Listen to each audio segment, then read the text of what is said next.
Thank you, Appasamy and IIRSI for this opportunity. So I'll just go straight away with my.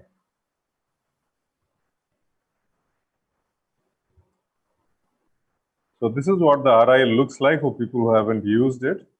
There are these four holes which are just outside the optical area, and because of this, you don't really need a PI. I had done it in the first few, but then I've stopped recently. Not recently, actually quite a long time back. So it's made with a hydrophilic acrylic material, like all the phakic lenses. It's got 26% water. And it comes, the best part is it comes to the 0.25 millimeter step. So you can get right from 11.5 millimeters to 13.25. And because of the very small step, you can very accurately size it to the actual eye. And the optic size varies from 4.5 to 5 millimeter. And like I showed you those four holes, they call it the plate model with free fluid flow design, FFF design.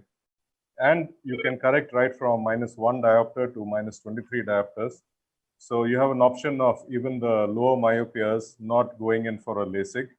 And I've actually had pretty good results here for a smaller, lower paying place like this. It makes sense because you don't spend on the LASIK machine. And the other thing is that, of course, the high order aberrations are almost negligible in this, unlike a LASIK.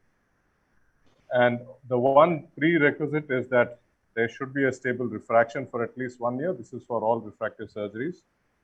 And this is ideal for patients who are not suitable for LASIK. Of course, you have to have at least a 2.8 millimeter aqueous depth, that's from the back of the cornea to the front of the lens, to be able to implant this. So this is, actually I've done a lot more. I've done 70 plus, but this is the probably 80 now. But these are the people I have at least 1 year data. So there were 28 bilateral, 7 unilateral, 63 eyes or 35 patients. 42 of them were toric RILs, and half of that, 21 were spherical RILs. The age varied from about 19 to 26, 46 male, 17 female. And we corrected right from -3.5 diopters to -20 diopters.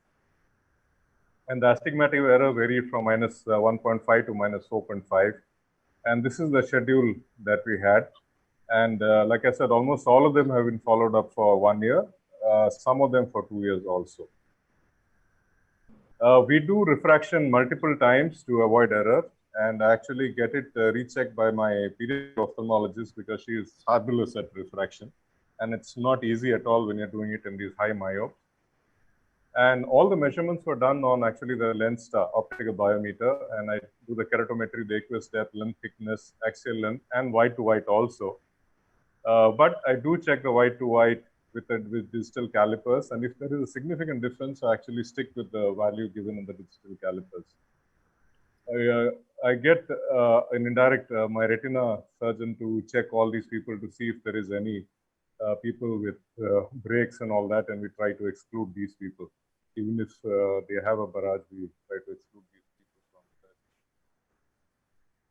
1 minute. And, this was my data. So the mean correction was sorry, the refractive error was about -12, varied from cylinder was about -2.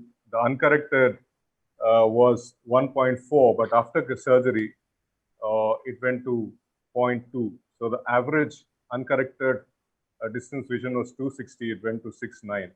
And the best corrected vision, of course, was not bad, but with thick glasses from 6.9 to about 6.6. And the specular did not really change much. It was only about 1.4% reduction, and it remained steady after the 1 month. The other interesting thing was the average RIL vault was 647. We had some outliers. This was a time when our lens star, actually initially was depending purely on the lens star, and then our machine had broken down. They had sent a demo machine which didn't give an accurate white to white, and then we switched to digital caliper. So these high RIL vault was at that time. So this is the most important thing. I mean, people mostly come without wearing glasses, and it's a phenomenal improvement. So we had 2 patients who had Uretz-Zavalia syndrome, that is a persistently dilated pupil, and both of them had it only in one eye. Yes, almost done. And this has been reported in other phakic IOLs as well. The 2 cases of transient postoperative uveitis and no cases of glaucoma or lens opacities. So 96% of the RILs with a within 1 diopter of postoperative refractive error, and the IRL vault remains stable throughout the study period. There was no incidence of cataract at all, and the rotational stability in the toric RILs was excellent, and there was only a 1.24% loss of endothelial cells. And the satisfaction, of course, was extremely high. And